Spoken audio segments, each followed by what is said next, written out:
Social Zoom Factor, Episode 4. Driving results in business these days takes something special. It's a combination of the right info and the right energy. Pam Moore has both and is here to help you avoid the pitfalls and guide your business and life by leveraging and integrating social media, powerful branding, and digital marketing. Welcome to Social Zoom Factor. Now it's time to live life zoomed.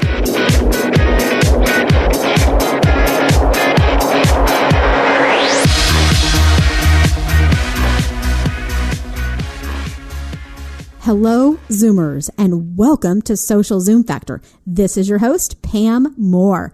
All right, I am so excited for this conversation today because we are talking about one of my favorite topics, which is about our audiences. Everything that we do with social media, online marketing in general, and business should be focused on the needs of our audience, of our clients, of our community, of our stakeholders. Today, we're going to talk about how you can increase your results by better knowing your audience. As you know, we work with organizations of all sizes, from startups to Fortune 50 companies. One thing that we find for all of the organizations that come to us struggling, saying, Pam, help me out. I've been doing social, I've been doing online marketing, whatever they've been doing for X number of months and years, and I am seeing little to no result.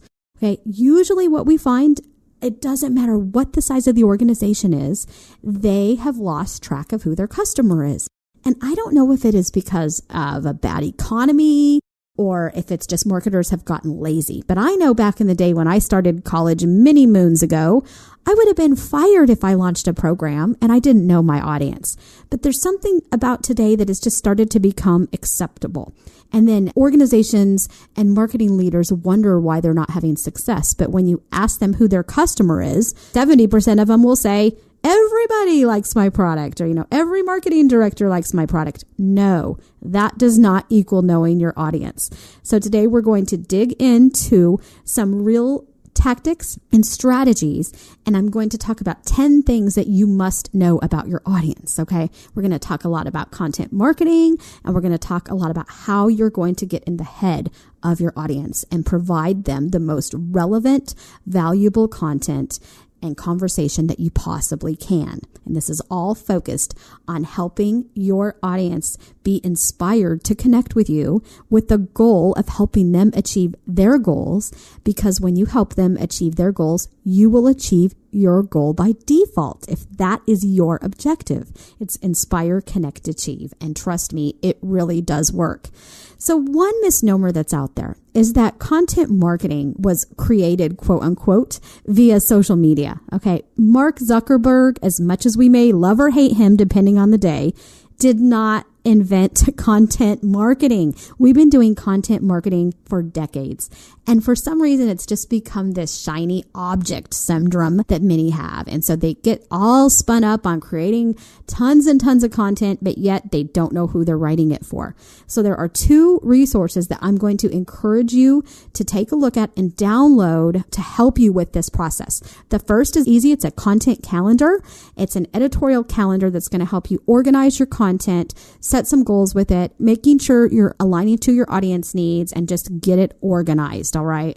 And you can download that calendar by going to socialzoomfactor.com/calendar. Second resource is an audience analysis worksheet that you can work through with you and your team. And I encourage you to take your team. Let's say you have 3 people on your team, and each of you go fill out the worksheet individually about your audience. And then you come back and you see how far off or how together you are on understanding your audience. And I think you might be surprised with the outcome. But it is an audience analysis worksheet that is based on the Forrester Post methodology. And that is a methodology that we use to frame social media plans and strategies for our clients and ourselves. So, and it's a methodology that we leverage within our own proprietary methodology, but it is very helpful. And there is a book out there called Groundswell that I highly encourage you to also check out. But let's go ahead and get started. And I want to talk about how your audience is so important in creating community. Because if you think about social, okay, when you are starting off with building a community with social media, you need to really focus on the human beings that are in that community. It is people that are liking you on Facebook. It's people that are following you on Twitter. Yes, there are some branded accounts that may show up as a logo. However, if you think about it, there's a person behind there somewhere, okay? Even business to business, we put together a lot of strategies for our business to business clients, and it is amazing even how important it is to humanize your brand to the human level, even with B2B. It is very important. So I don't want, if you're sitting in your car, at the gym, wherever you are listening to this podcast today, and you're in a business to business environment, I don't want you to think that this doesn't apply to you, because it absolutely does. It really is about communicating with humans within the organization. But communities are created from human beings, okay? And when we start to build communities within these social networks, or a community online or offline, we have an opportunity to turn that relationship into something that is powerful, that is relevant, that is valuable. We have the opportunity. It is up to us whether that relationship is going to move forward, and how much and how fast and how hard it's going to move forward into something that is valuable. So imagine, I have a model for this. Imagine a triangle that's kind of turned with the fat end on the left side and the small end on the right side. And on the left side, we have all of our community. So we have our Facebook community, our blog, Twitter. We host the Get Real chat every Tuesday night, 9 p.m. You should go check it out. And that's Eastern time. But we have all of the communities over on the left. And then as the triangle gets small, as you move over to the right, that's where you're going to, you have the opportunity zone on the left. On the right side, you have the customer zone. You have the opportunity to harvest those relationships in a real way, an authentic way. Okay. It is going to take you time to move that human beings from the left side to the right side, to where you can monetize the business, where you can, make it a valuable relationship, where you can earn loyal brand evangelists. That's going to take time. It is by no means going to happen overnight. And so you need to understand that you're going to need to invest in those human beings within your communities. As you do that, those communities create markets for you. The more that you invest in getting to know the human beings within your communities, the better you are going to be able to help monetize your platform, help monetize and get a return on your investment for everything you're doing with marketing and social media and digital marketing online. Okay, trust me, this is going to pay off, and it's going to help you achieve your business goals. And it helps your life too, right? And that's why we talk about live life zoomed, because I spent 15 years in corporate. I know how hard it is working 24-hour-a-day jobs. And the more that you can make your life, your business, no matter how big or small it is, be more successful, the better your life is going to be, because your goal is not to work 24 hours a day. And that's the whole purpose of this Social Zoom Factor podcast and platform that we're launching. Is we want you to work smarter, not harder. We want to help you leverage the right methodologies, the right strategies, the right tactics, and the right tools to achieve objectives, so that you can have a life. Okay, you can live life zoomed and zoom your business at the same time. So the key is that when we look at our audiences, we cannot start with tactics. When you think about social media, think of when you were first learning about social media. And if someone were to come to you and say, Pam, what do you think about social? So many people will say Facebook. The first word that comes to mind is Facebook or Twitter, or sometimes it's a measurement tool if they're a data geek like me. What I want you to do is turn that model upside down. Okay. And that's what this post methodology is. You focus on the people first. So it goes people, objectives, strategy, and tactics or technology. That's where the POST comes from. So I want you to focus on the people first. You should not be selecting technology and tools until you have clearly defined the path that you're taking. What are those business goals? What is this journey you're going on, and why? Okay. And it's a journey, not a destination. And what is the technology that's going to help you achieve your goals? It's not selecting technology and then cramming your customer into that technology. They may not even like it. So you better figure out who they are, what they want, and how you're going to help them with whatever their objectives may be. Okay? So let's go ahead and get started on the 10 things that we need to know about our audience.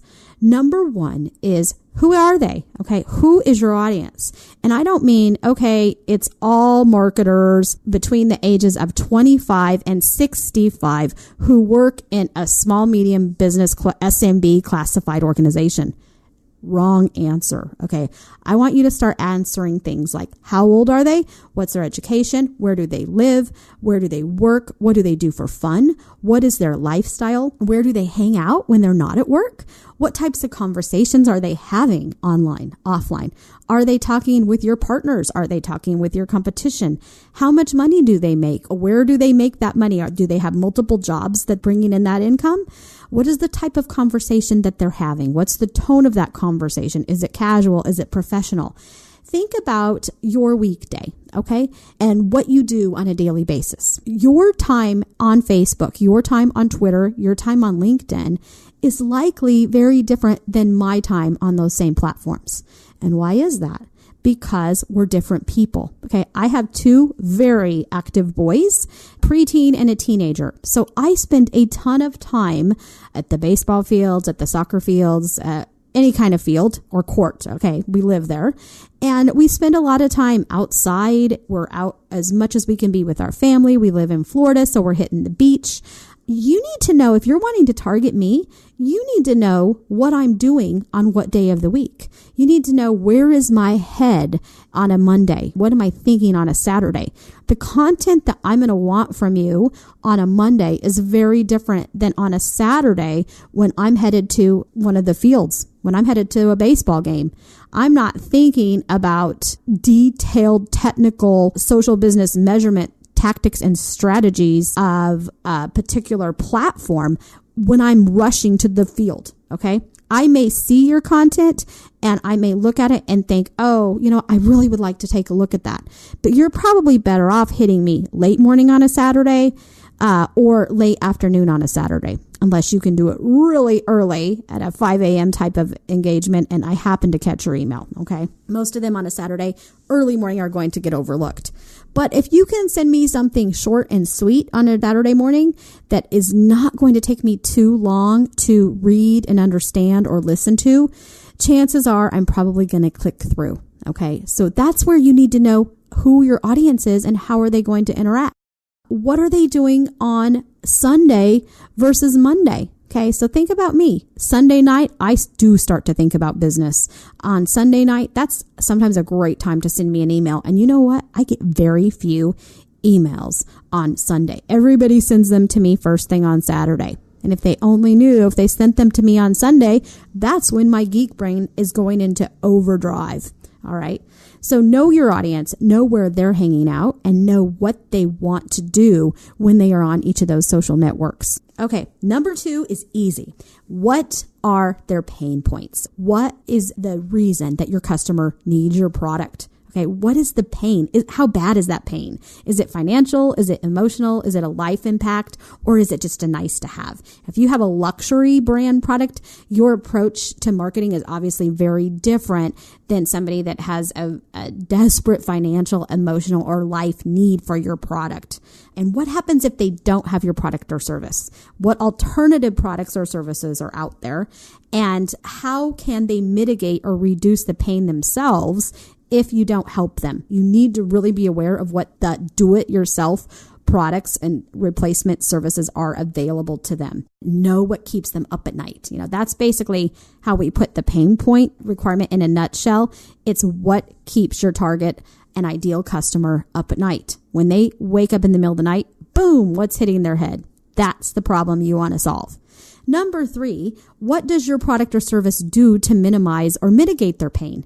And this is basically, how does your product solve that problem? If you're in business, if you're in a business to business type of model, how does your product or service solve that business pain? What relief is it giving them? How are you improving efficiencies? How are you better helping them increase the return on their investment? How are you helping them sustain their business maybe for the long term? And how are you helping them simplify their business? That's one of my favorite things. Just how can you make them do something better, faster, and easier? And how can you help them better serve their customers? I think this is an opportunity that so many businesses and marketers just leave out in the business to business environment. is help me improve service to my customer.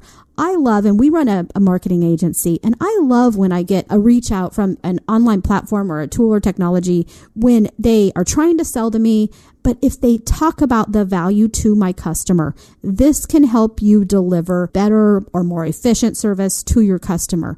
That's the best way to get a return call from me if you're trying to sell me something. Don't just tell me about your affiliate program and blah, blah, blah, blah, blah.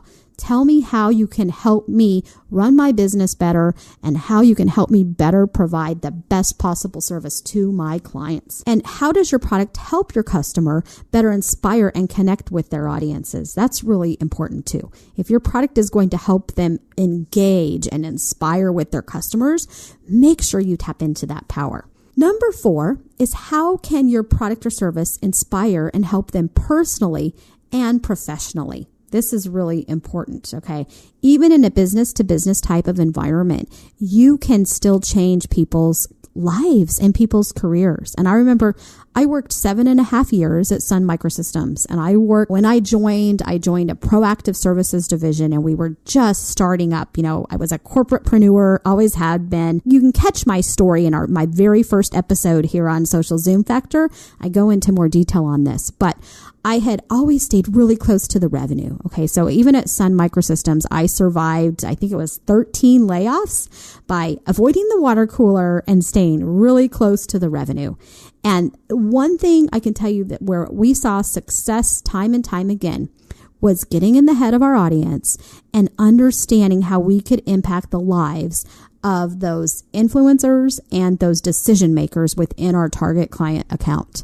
And when you can figure out how you can empower that person, that human being, professionally and personally, that is where you are going to really start to have those human connections with your audience. And how can you give them hope? Yes, even in a business to business environment, you can give your target client hope. You can help them sustain their job. And in this tough economy, that matters. You can help them do a better job within their career, for their current employee. How can you help them have a better day? How can you help them not worry about things? How can you help them have more peace because they're going to be able to provide for their family? All right. How can you help them live a longer life?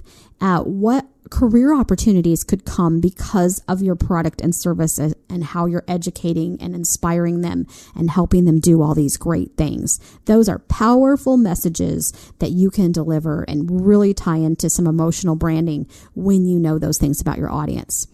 Number 5 is how is your product or service positioned? And this is really looking at the replacement products and services to yours. And so it includes the competition and the alternative products, including do-it-yourself, and understanding why would they choose a do-it-yourself product? Why would they choose any alternate product?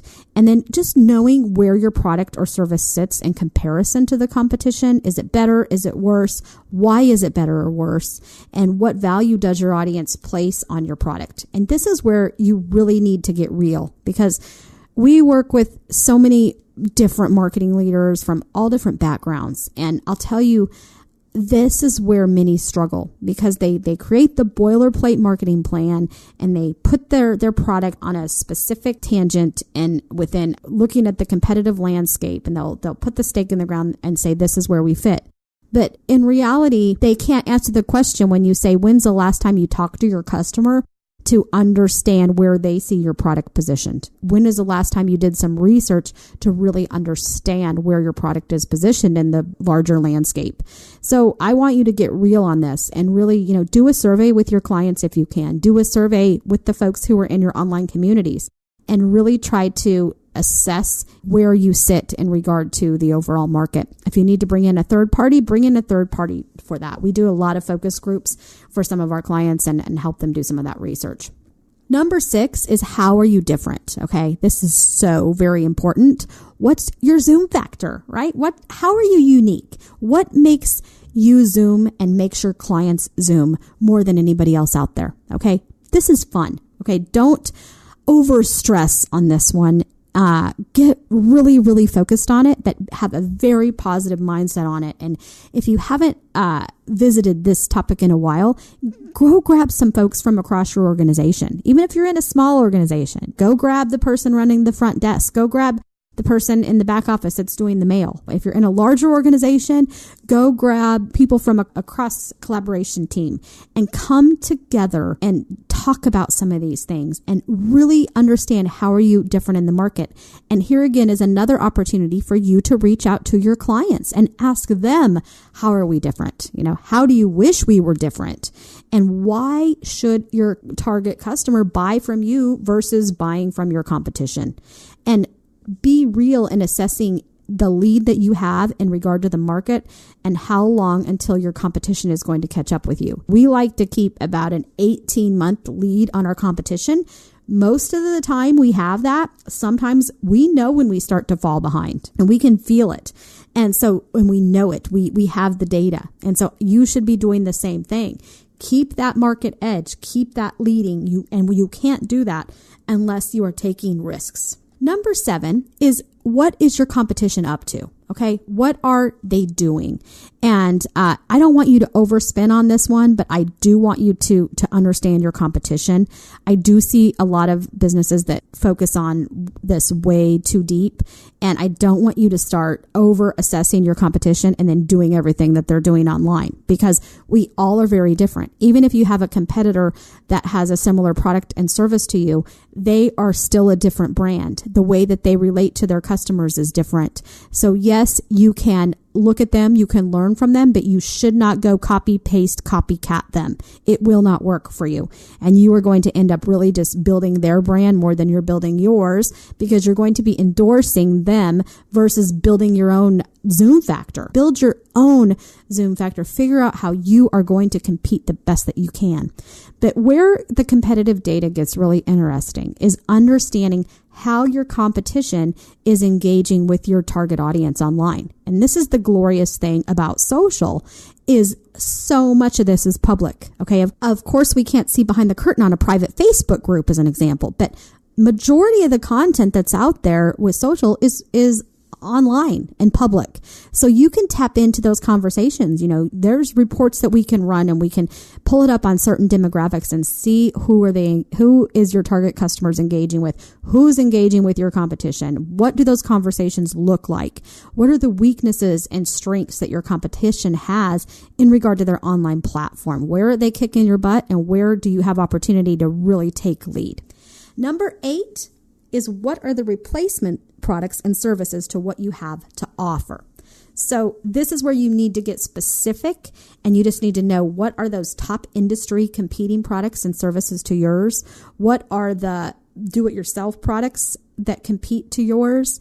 And then if they are not buying your product, maybe they're just not buying anybody's product, right? And so that's what you need to know. And if a lot of times we have customers that come to us and they say, well, our target audience is just not buying our product anymore. And then when we go and we do the research, we find they're not buying any of their competitors' product. So what I would say, they probably shouldn't be your target customer anymore, because if they don't see value in your product and they are no longer spending money on your product or service, then you really need to look at whether that should be your target customer. I know this sounds marketing 101, but you would be surprised how many organizations struggle with this, and that they get that doy moment where they say, oh, we haven't thought about that. I guess we shouldn't be spending this much money on that audience. Very, very important and very true. It happens all the time.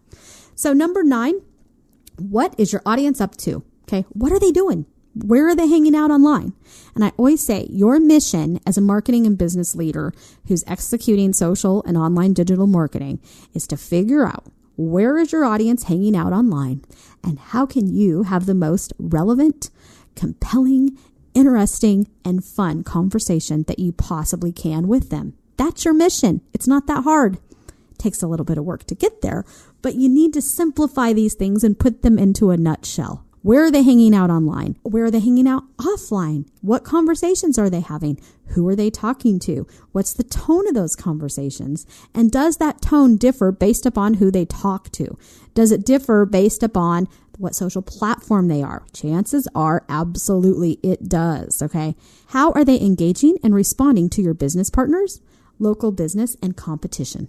Okay, number 10, this is the last one, and one of the very most important, which is what are the emotional reasons that your customer should buy from you? And this is where I really want you to get personal, and content that connects with an audience is key to inspiring your audience to listen, to engage, and to take action. All right. Content is the foundation of the conversation, and conversation is the fuel that is going to ignite your success. So if you can know how you are going to inspire and connect with your audience based upon emotional reasons, it is going to just help you ignite that success. Okay. Does your audience have a need for belonging? All right. If you look at Maslow's hierarchy of needs, and I have some slides I've put together on this out on SlideShare. If you look at Maslow's hierarchy of needs, right, we start at the bottom and, there's the foundational needs for safety, that type of thing. But as you move up, there is a need for belonging. All right. And this is where social can really step in and help people feel that they are part of something bigger. Most of us want to be part of a community. We want to be part of something that's bigger than ourselves. Another emotional reason may be that your customer wants to become more educated. Maybe they want to go back to school. Maybe they want to have a higher status in life or business. Are they looking to increase their position in the market, in the industry that you're in a specific niche? Are they looking to increase their position in the market in an industry in a specific niche? Or are they looking to simply be inspired and they need you to inspire them? So I'm going to end this podcast today on that note. Inspire, connect, achieve. Know your audience, know how you can inspire them, know how you can connect with them, and know how you can help them achieve their goals. Don't overcomplicate it. Put it in a nutshell. Roll up your sleeves and get to work. And if you're struggling with results, I want you to put down the overfocus on Facebook and Twitter and LinkedIn and your blog for the next few days. And I want you to get out your pen and paper or your mobile device or computer of choice. And I want you to start writing and understanding the things that you know and don't know about your customer. And I promise you that the work you do on this will bring exponential results. Go to socialzoomfactor.com/audience and grab that social audience worksheet we talked about. Go to socialzoomfactor.com/calendar and grab the content editorial calendar template. I'm confident that if you go download those resources and start doing these things that I talked about today, you are going to take your results to the next level. It is time for you to Zoom, so get out there and go make it happen. Thank you so much for listening today. That's a wrap. If you're ready to Zoom your business and Zoom your life, then don't let the end of this episode be the end of your journey. Visit socialzoomfactor.com/Zoom for incredible free resources and guides. And be sure to join the Social Zoom Factor mailing list so you never miss an episode. We'll see you next time on Social Zoom Factor.